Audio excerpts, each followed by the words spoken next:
欢迎来到热点新闻频道，请订阅并关注以获取最新资讯。侯明昊、艾米在合作，《雀谷》暑期开播，权谋虐恋双向救赎。2026年暑期档的古装剧市场又出现了一部讨论度越来越高的新剧《雀谷》。相比这几年扎堆出现的仙侠甜宠，《雀谷》明显走的是另一条路线。它既有先婚后爱的情感拉扯，也融合了朝堂权谋、机关智斗、身份迷局等元素，整体气质更偏向悬疑感与成长感并存的古装权谋剧。而最让观众期待的，无疑还是侯明昊和艾米的二搭。从官方放出的预告和海报来看，两人的 CP 氛围感比很多人预想中还强，没有那种工业糖精式的刻意撒糖，反而更像两个彼此试探、防备，却又慢慢靠近的人。那种压抑感、宿命感和情绪拉扯，反而更容易让观众上头。侯明昊这次饰演的靖安王世子萧无一，是一个典型美强惨设定。他表面身份尊贵，实际上却背负弑君污名，被整个朝堂忌惮与怀疑。这个角色最吸引人的地方，就在于他不是传统意义上的正派男主，而是带着明显阴郁感和危险气息的人物。尤其预告里几个镜头确实很有记忆点，红衣战损、血液直刀、蒙眼射箭，每一个画面都带着浓烈的视觉冲击力。侯明昊本身古装适配度就很高，既能撑住少年气，也能演出角色的隐忍与锋利。相比以前偏阳光感的角色，这次的萧无一明显更成熟，也更像真正卷入权力斗争中的世子。而艾米饰演的谢佳瑜，则是近年来观众比较喜欢的聪明型女主。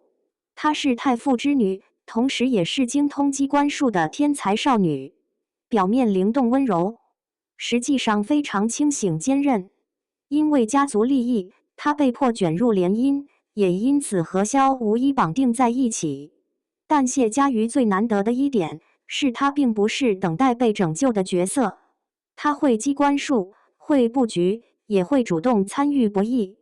很多关键时刻，她甚至是推动剧情的人。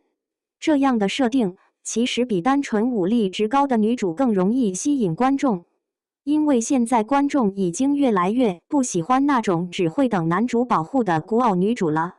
而雀谷加入的机关术设定，也让整部剧多了不少新鲜感。机关密道、暗器布局、推理解谜，这些元素不仅能增加剧情张力，也能让战斗场面不再只是单纯打打杀杀，而是更偏向智斗与策略。如果拍好了，其实很容易形成差异化。毕竟现在很多所谓权谋剧，其实根本没有真正的权谋，嘴上说着朝堂博弈，结果全靠角色降智推动剧情，号称烧脑，最后却变成谈恋爱。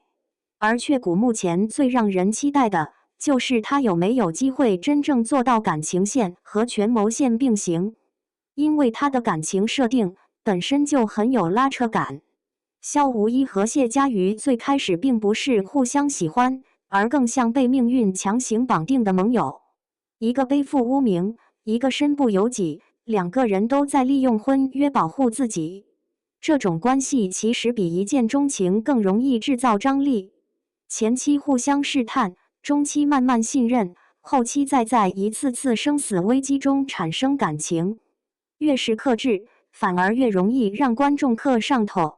而先婚后爱之所以这些年一直受欢迎，也是因为它天然自带情绪拉扯。明明已经成婚，却彼此防备；明明越来越在意对方，却又不愿轻易承认。嘴上冷漠，行动上却一次次拼命保护。这种感情发展，其实比直球撒糖更容易让观众产生代入感。再加上侯明昊和艾米本身气质差异明显，一个冷厉隐忍，一个灵动坚韧，两个人站在一起时，会有种很强的故事感。尤其预告里很多对视镜头，都有一种明明不信任，却还是忍不住靠近的宿命氛围。除此之外，雀谷的配角阵容也算比较有质感。何润东、陶欣然等实力派演员的加盟，让整部剧的群像戏更有厚度。毕竟权谋剧最怕的就是全员偶像化，一到朝堂戏就气场不足。而老戏骨的存在，往往更容易撑起权力斗争的压迫感。另外，雀谷控制在28集这一点，其实也很重要。现在很多古装剧最大的毛病就是注水严重，原本20几集能讲完的故事，硬拖到40多集，导致节奏越来越散。而雀谷目前主打紧凑叙事，如果真能做到有效推进剧情，减少无效感情戏，那对于如今越来越重视节奏感的观众来说，反而会成为优势。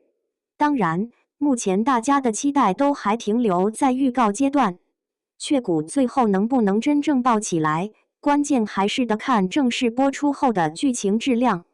机关设定会不会只是摆设？权谋线够不够扎实？男女主感情发展是否自然？后期会不会为了虐恋强行降智？这些问题都会直接影响观众后续的追剧热情。